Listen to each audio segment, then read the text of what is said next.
So you decided that you want to try out Live Arena, or maybe you're just like sick of losing so much. Maybe you're just trying to get an edge on your competition. Well, I brought an expert here who's top 100 in the world right now, which is insane.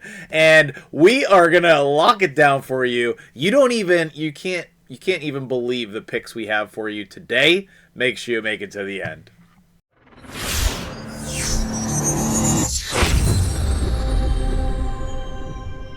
What's up, guys? MtgJedi here. How you doing today? I'm pleased and blessed to be joined by my dude Ash. And man, we got some spicy ones today for you to hopefully help all of us just get a little bit of edge, just change it up, give you some more options of playable champions for Live Arena that can help you. And we got the day one top 100 Ash up in the house. So, how you doing today, man? What's up, Jedi? I'm doing well, man. I'm doing well. Yeah, we had the original intro. You're like a top 100 Live Arena. I'm like day two though, day two of seasons. But man, I'm excited to be here, man. I'm excited to talk Arena. Yeah, awesome. I know you're a big proponent of Live Arena. You love that game mode, and we just finished a collab on your channel as well. Everybody loves a little rant, so make sure you go watch that over on his channel. It should be out at the time of this. Such a big proponent that we were complaining about it for a half an hour. Well, yeah, we want it to be better. Love it, though. I do love it. Yeah. Okay, awesome. So, let's jump right in here. For those 3 people who have not subscribed to Ash, when you head over to watch that video, just click that little button for him. And let's talk about some Live Arena champions. I know my list is spicy. I haven't seen your list yet, and I'm very excited. So why don't you go ahead and go first and let us know who your first pick is. All right, man. I took some deep cuts here on these champs. So again, like, you asked for underrated or like unsung, off meta champions in Live Arena. So I have one that I would consider probably like kind of good, but whatever. I'll stop hemming and hawing. Gamuran, man. Like after the buff to Gamuran, I love this dude, man. He's a threat. Really? He's a threat. Are you giving me the surprise? Is that a surprise look? That is a surprise look. Yeah. Okay. Let me break it down. His A1 has a block active skills. It's a 2-time hitter. Each hit 50% chance of landing. That's 55 with sniper. It works for block active skills. You can neutralize mythicals. Obviously, it's not going to be your opening move or anything like that, but it's a great A1 to have if you get a Lazarius or a whoever the heck on the other team. Yeah. Mythical Mikage won't be able to change form, stun you, the whole 9. His Thief of Blood is an insane ability. It's by far and away the best buff steal in the entire game. It's an AoE steal, not 1, not 2, but all buffs from all enemies, and then buff spread it to all allies on a 3-turn cooldown. You get a chance of stealing every stone skin with this as well. It's insane. You won't spread the stone skin, but you can steal it. You know, like every pick that you give me today, I'm going to put on a list and probably try them all, right? So tread lightly. He's really cool. He's not meta. He's not like endgame meta, but he's a threat, right? You can put him in pinpoint or in stone skin or a combination. Dread Invocation, right? Like basically, without reading the entire thing, you can place a block revive on an already dead enemy, right? Yeah. Which is in this game, Odin's a reviver, right. Marichka's a reviver, Lazarius is a reviver. What I'm trying to say here is even the Nukers are revivers now. Yeah. Everybody revives, and they're all over the place. So having a block revive on an already dead enemy is amazing to have, and he's like, what a unique skill. Yeah, they reworked his passive. Yeah, go ahead. No, go ahead. No, well, they reworked his passive, so every time you put a block revive, it revives somebody on your team. Oh. And anytime an enemy is killed, period, it revives somebody on your team. So he's going with that theme that everybody's a reviver now. He's also a reviver, and he's pretty fast, 109 base speed, which is nice. Sick. Isn't there a new champion who has this steal all buffs ability as well? Yes. Now you're putting me on the spot. I don't know who it is. But I did see that. Yeah, they'll have to let us know. It's Nell. It's Nell the mythical. Nell Black. Oh, is it? Oh, okay. So yeah, you could use her or Gamuran. I love this pick. Yeah. I want to run him with a Lil. Yeah, to go with the newly buff squad, right? Yes. Leo has the A1 buff steal as well, which is really cool. Yes. Yeah, that seems like they would make a nice little combo together. I might have to try that out. That's sick. All right. Okay. I am so torn on who to start with here. I'm just gonna put what I think is the champion that the most people have. And I do takeovers for people's accounts. Yep. And I constantly see people without their He-Man built on their account. He-Man, it's a really good one. Yes. Really good one. It is so underestimated how powerful a speed aura is for your arena team. It's what makes Sun Wukong so good. So many champions that have this speed aura. I like to pick 2 champions with a good speed aura in no matter what. Same thing. Really? Yep. Okay. Yeah. I always try to go. You need to, because if they ban one, you're like, right. Okay. Right. I got no shot of going first, you know? Unless you're building a specific go second team, you should probably be trying to go first. And he's got great multipliers on all of his abilities, but like the AoE, it really just kills people in general. But I love the flexibility that his A2 has, killing somebody through Stone Skin. And I think that that is one of the things that people find problematic in Live Arena is how do I deal with the Stone Skin buff? And he brings that to your team. Now, you did have to pay for him, so not everybody's going to have him, but a lot of people paid for him, right? Yeah, and like I actually saw, I think Scratch did a video on him lately. I think he left him out of his top 10, and then people complained, so he made an apology video about He-Man. And I saw that the top comment was, and I never see comments like this, but on his video, I saw that one of the top comments was like, best $50 I've ever spent in Raid. Yeah. And like, that's a weird comment to see, but it shows how much people that did get him don't regret doing it. Yeah, no, legit. Like, for months after he was out, he was my favorite champion in the whole game. That's awesome. I mean, were you a He-Man fan, like, growing up? Yes and no. Here's a funny little tidbit. My family decided that I was more of a He-Man fan than I was. They just started getting me like pop figures and like posters and stuff. So as coincidentally, I have a little He-Man collection going. So you had no say in the matter, but okay. But I'm on board. I was a He-Man. I was He-Man Thundercats when I was like Thundercats, man. That's the best. When I was growing up in the mornings, running out into the living room. So yeah. Yes, sir. Anyway, good choice. Good choice. He's a beast. All right, Ash's choice number 2. Yeah, number 2. I've got. I'm gonna go. You went with He-Man as your more accessible champion. I'm gonna take you one step further. I'll take your He-Man, and I'm gonna raise him. Loki. No, sir. Yeah. You all right, on Loki, you're gonna have to sell me. I am not a Loki fan. No. I think that Loki is so underrated in the arena. Now, again, just like all these champions, like I didn't pick any meta champions, so he's not like you're not seeing him in top 100 live arena, right? Or anything like that. But he's so good. There's a lot to his kit, but you open up with the Bandit Flash in most situations where you can steal all their buffs and their entire turn meter, and it can't be resisted because he starts every round if you go to his passive with a perfect veil on himself. Right. So thus it cannot be resisted. You're stealing everything they have, and you're also setting up your nukers at the same time with an increased attack on that same ability. And then you steal their turn meter, you go into the Deceiver's Gambit, you've already stolen their buffs, couldn't be resisted. You're going to go in there and you're going to place a block active skills. And then because he's under that same perfect veil on his passive, you're going to spread that to everybody. It's one of the best ways to control in the game. You're stealing your turn meter filling allies. If you don't steal, you're increased attacking.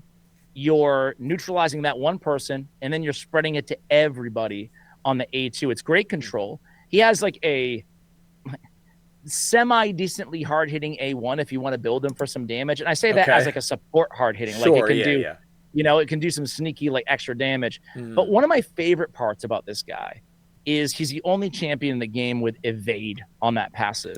Ooh, the passive is so strong. It's so nasty, man. Like there's been times where I've gone against the Loki teams And like this squishy little mofo is the last man standing because I can't land anything on him.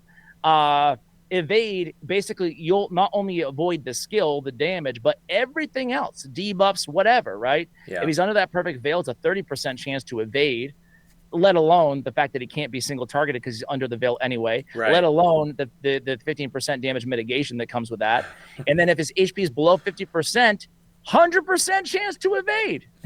Yeah. I mean, yeah, that's pretty. I mean, he is, again, I don't think he's like an S tier elite. No. But I think he is, you got to make do with what you have. And I feel like a lot of players have him. Yeah. And he's a great option.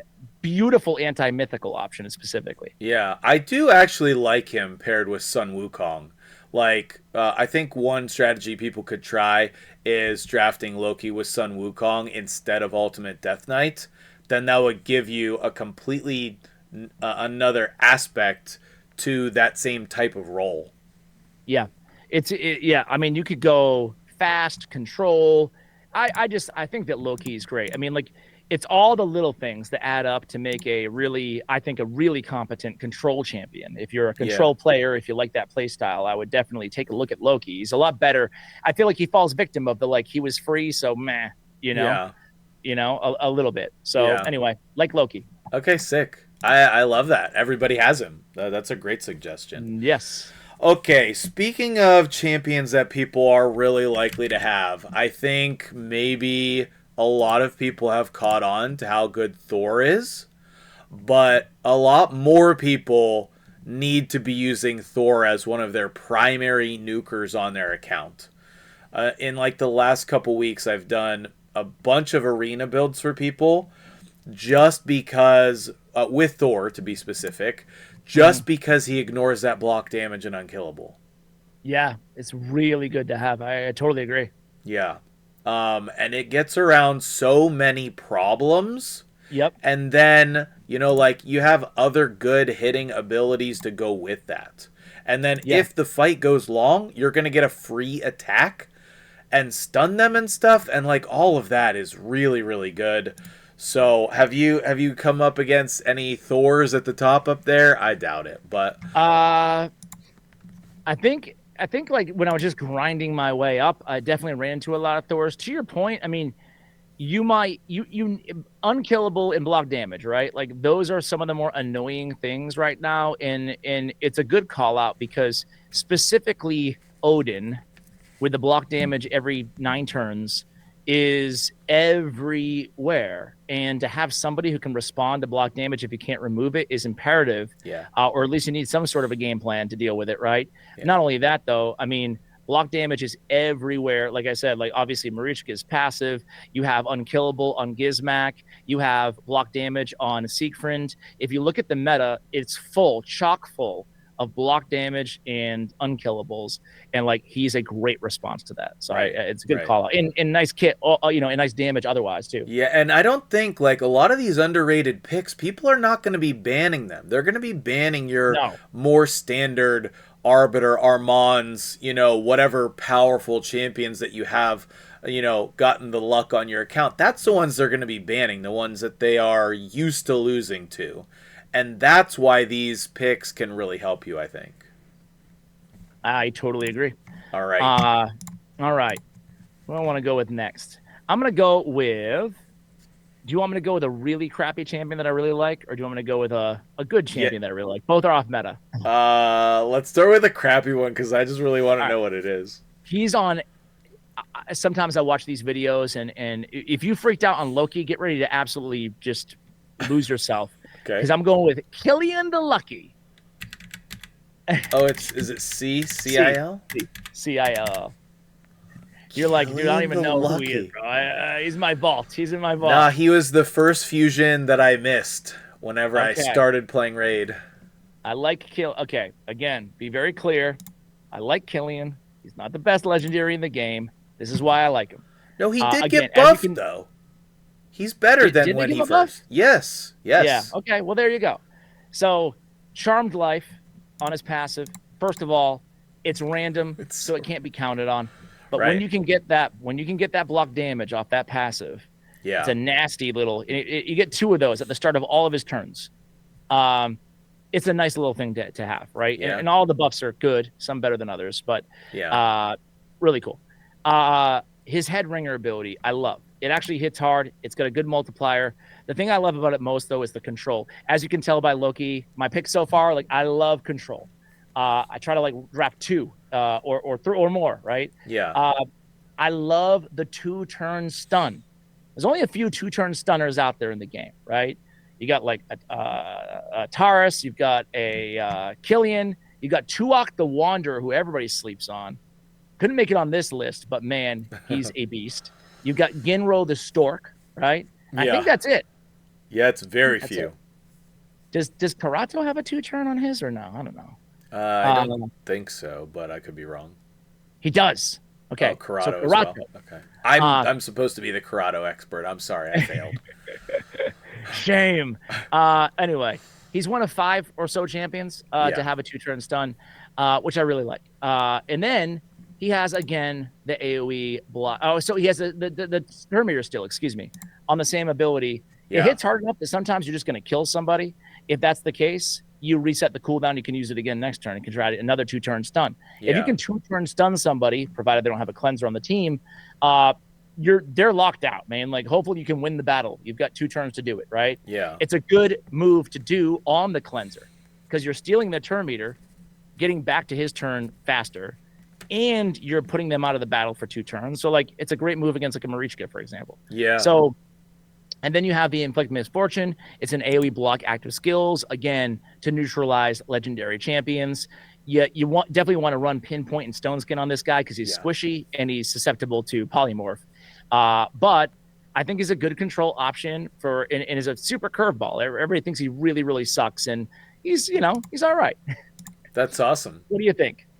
I think especially if you could run him, like, let's say you were grinding to get your Marius, or you using like Lady Kimmy for that increased accuracy and speed boost and stuff, like that could pair really well with him. Like, yeah, I love. There's not that many champions in the game with AoE block active skills.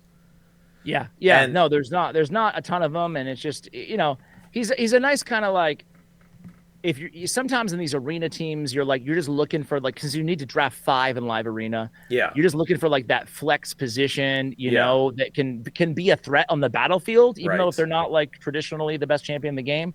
And I feel like he can serve that niche pretty well. Obviously, Stone Skin will really mitigate his utility. So you want to use him with protection against teams that you think you're going to either guaranteed go first against, or with that protection so he can, outlive the Stone Skin on the enemy team. Yeah, absolutely.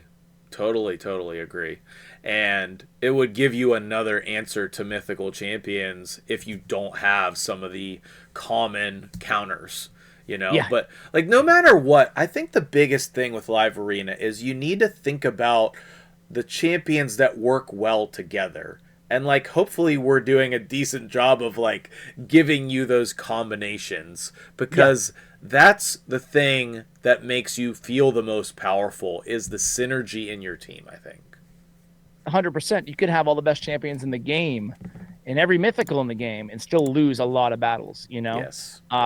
It just is it's that synergy, and it's really, especially in live arena, the more you play, the better you'll get, because you really need to, I mean, it starts with the basics. Yeah. You need to think about affinities all the time. Like, I know it's so obvious, but like, I also see sometimes people will draft negative affinities into me, and I'm like, what? Like, you're a top player. What are you doing? Like, and obviously there's exceptions, obviously, but like, for the most part, it matters a lot. Like, there's a lot of things, and then it goes to champion synergies, like you mentioned. But I digress. Who you got next?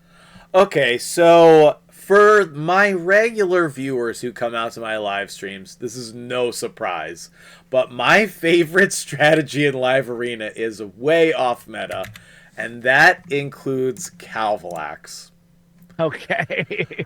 I love the Calax Teox interaction, but they're both good on their own. And I actually think if you have High Star Blessing with Calax and you put the Poison Blessing on him, he can do legit damage now, which I was surprised about. Interesting. Yeah, because, like, man, I've been using Incinerate with like obviously like the burners, right?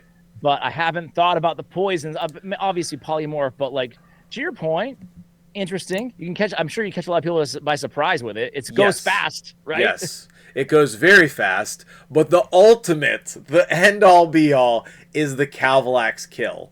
When you're grinding in the fight, they've banned or killed the Teox. The last man standing is the Calax, and then you kill the team with his A3. Oh, it's just the best feeling. But oh man, I love that. I love it. I wanted to mention the Calax though because I don't think you would probably use him on his own, but if you have the Teox, you can use them together. But just like a plug for the most fun that I've had in Live Arena is Calax and Teox. Well, that's what it should be about, right? Yeah. Fun at the end of the day. So yeah. I think I'm at like a 50% win rate with the team though, but it's super fun. So yeah. Okay, cool. I'm gonna go with an epic. I think that the only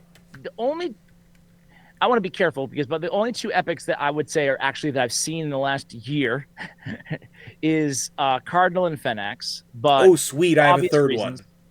What? I have a third one. You have a third one? Yeah. Yeah, go ahead with yours. Is it on your list or should I? No, it's on my list. Yeah, I have an epic on my list. That's not those two. But the epic that I'm going to call out, you never see, which is probably why I probably shouldn't put it. But I'm putting him anyway, or her anyway, and that is the poor man's Nekret the Great. Do you know? Andryssia. Yes. Yes, sir. Let's I like go. me some Andryssia. Right? Like she's a pretty cool like, and again, I'm going to stop repeating it, but like she's not end game champion, but she can definitely serve utility, especially just like you're just trying to get your stuff done, right? Right. She's really cool. She has that passive that you can give that ally protection, also some protection for herself, which is always great, right? Yeah. Then she has the polymorph proof, decreased duration of debuffs. Yes. Which is fantastic to set the table for your team, right? The increased duration of increased defense buffs, like whatever, right? But like still that duration decrease on a 3-turn cooldown is fantastic, right? You only need 2 turns on 90% of the time. So I love that. And then her other ability, you get some nice control on the A2. Yeah. And I purposely did not mention her because I did not want to foreshadow. And the other epic that has this ability of a 2-turn stun, but Andryssia, must have a thing for 2-turn stuns, Jedi. But she has, of course, the 2-turn stun potential in her kit, and it's conditional. They need to not have buffs, but she has that buff stripper on that A2 as well. Yeah. So she brings a very unique combination of support, control, and all in kind of one very, very, very kind of unknown or lesser known epic champion. So she's a good, kind of like I was saying earlier with, I guess, Killian or whoever I was saying, but like she's a really good option to just put in there when you don't know who to go with or when you have that flex spot on your team, you know? Yeah, for sure. Love that. That's a great. I'll go with my epic next. Okay. And this, apparently, I just love all the damage dealers, and I promise we'll do a support champion last. Dark Elhain.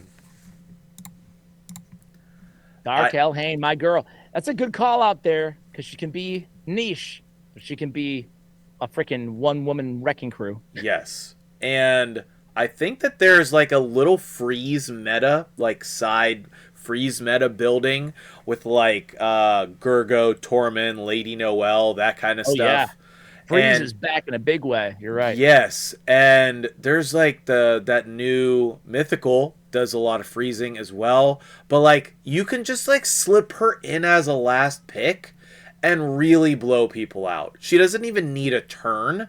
She just attacks people like Hefrak does, you know? You don't have to take your turn. You just get your attacks, and you can really build her with a lot of damage because you don't need to take a turn with her.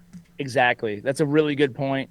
Put her attack percentage on those boots because she needs it. She's an epic, but if you load her with attack and crit rate, obviously crit capper and go crit damage, it's a really good call out because you're right. You're absolutely right. There's freeze everywhere. Like freeze has never been this prevalent since maybe Tormund was the only meta champion of the game, right? Yeah. But there's so much freeze. Tormund's another one, right? Like Jorad, as you mentioned, is another dude who just came out. Yeah. And even like I'm even seeing some Caroline the Ringer. Yes. You know? Yes. So there's freeze everywhere. So it's a really good. She is the best, arguably the best freeze counter in the game, right? She can't be frozen. Yeah. She buffs herself, takes turn meter fill, and then instant activates Death's Majesty. So good call out. Yeah. Cool. All right. Who you got? Your last pick, and then we'll rapid fire some honorable mentions at the end. My last pick is going to be good old Timit the Fool. Timit the Fool. I actually thought that you might pick him, believe it or not. Like I was thinking, like all of these things, like they have similarities, but why do you love Timit though? I like Timit the Fool, even without Kaj the Rye on the same team, because he's got the decreased enemy duration of buffs. Again, like you can see thematically what I like in champions. I like that polymorph proof decreased duration, especially if you don't have a Marius. Go in there, strip away the buffs. The best part is if they don't have any buffs afterwards, which they shouldn't, he's decreasing by 3 turns, then you get an extra turn. Yeah. And then you go in with the Kegs of Dread, which is his A3, which is a little bit harder hitting as well. Okay. And then before attacking, you give everybody increased accuracy, which is beautiful as well. And then True Fear on all enemies if you don't kill them, right? So really good control, really good control and good damage. And he's tanky. He's an HP-based champion. He's certainly no Narcissus or Taurus in terms of his damage, but I like the extra turn. 2 turns, usually you can get some kills. And I love that he can set the table for everybody else as well. And if he doesn't kill them, he can CC them with True Fear. Yeah, that's sweet. And I think there are a fair bit of people who have Kaja and Timit that I know, like, you know, Kaja is a legit endgame viable champion. Biohack, I think, is the big. I was gonna say, yeah. Every time I go against him in Live Arena, it's like I know what team I'm going against. Yeah. And then Timit can just give you another option there. That's great. Yeah. Sweet. All right. That was my list, man. I was going to say I'll save it for the honorable mentions. My last pick is gonna be Mithrala.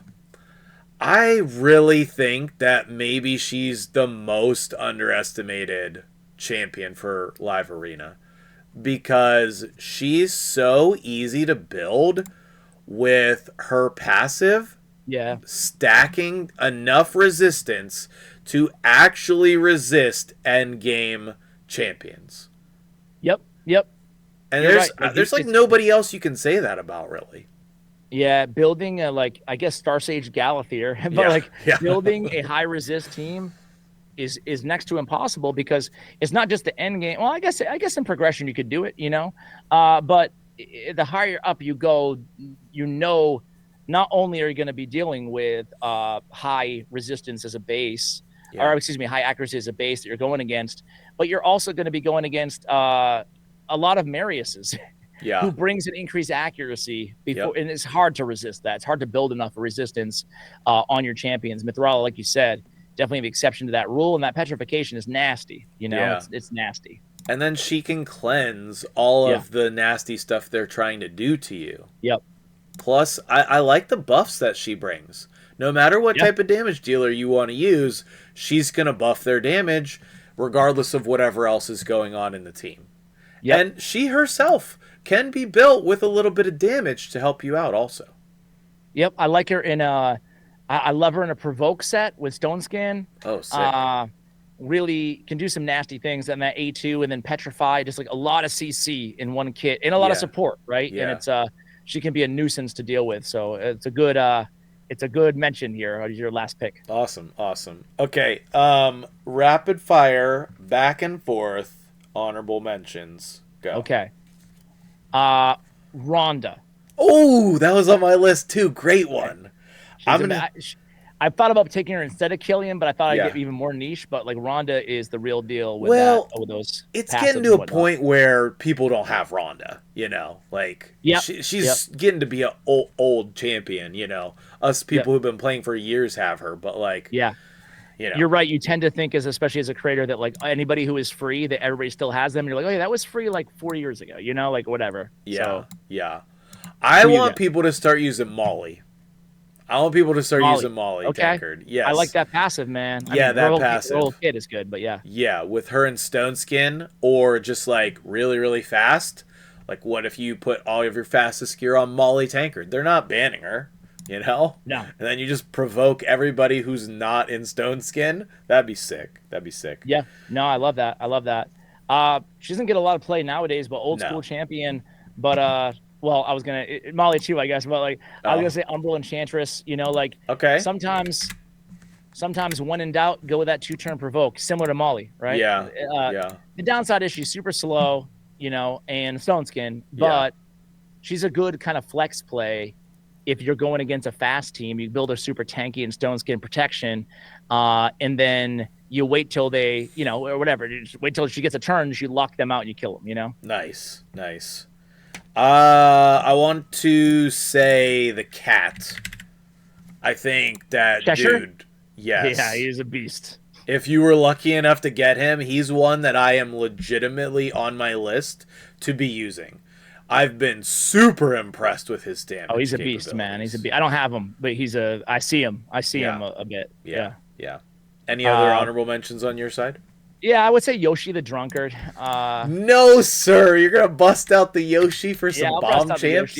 I mean, again, it's kind of a deep pick here, but like if you don't have an Arbias and you want to set up a bomb champion, you might get lucky enough and pull a Kamitas, or you might have a Nishak, you might have a Gaius. You might want to run a bomb team, you know, having the increased accuracy, the increased attack, on the same move with a True Fear on all enemies is really solid. And he has the speed aura too, so like he's a more niche pick, but like I think he could be an option for you, you know. Yeah, for sure.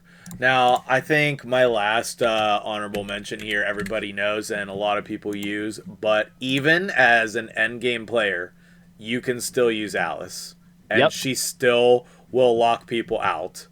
And like her or the new fusion, that style of kit, I think that it's the key thing that's missing from a lot of people's drafting strategies. Yeah, no, I agree. If I didn't have another lockout, I would definitely run out. You know, exactly. She'd be 100%. I guess my last shout out will be Tayoku. Back to Shadowkin. I think that she is a super underrated, but she's kind of niche. Like meaning that like, if you recognize that the enemy team does not have buff removal when you're drafting, then you draft Kyoku, and you're like, she's so difficult to deal with. Because there's no way to get rid of that block damage. It stays up on her 3 turns on a 3-turn cooldown with the ally protection. She has this passive where she's putting increased defense on everybody. She's healing herself, or heals all allies with her passive too. It's like she can just make a team so tanky. But again, it's conditional. Like with all these champions, you got to see what they're missing, see what the weak spot of the team that you're facing is, and then exploit it, right? And you can do that when they don't have buff removal with Kyle. Yeah, and then she would pair really well with Sun Wukong also, and if you drafted him, then your opponent couldn't draft them. And so then you're kind of taking out the most common thing, and then you last pick her. I think that's viable. Maybe she should have been further up the list. No, she's definitely a very interesting champion that I think should get a little bit more play. Yeah, absolutely. Well, we have certainly covered some amazing champions for Live Arena. Sure, man. I know that I'm excited to try some of them. You excited to try any of these? Nah, that's okay though. Yeah, dude. Yeah? No, I mean, my first guy, I have a built Gamuran that I can throw in. Again, if I'm going against certain situations, you know. Yeah, so, but yeah, some of the others, like I I might not use on my main team necessarily, Right, but I still like do guides on them and still yeah, love to play yeah. around with them. So it's still fun, you know. Yeah, sick. Well, thank you so much for taking the time. Let us know pleasure, who dude. your favorite picks were, and if you have underrated, underappreciated sleeper picks, put them in the comments as well. I know I'll be taking a look there. Any last thoughts as we wrap it up here? Nah, man, I always love chatting with you, and it's been a fun video, man. Thanks for having me. Yeah, thanks so much. I appreciate you guys. Have a great day, and I'll see you guys in the next video.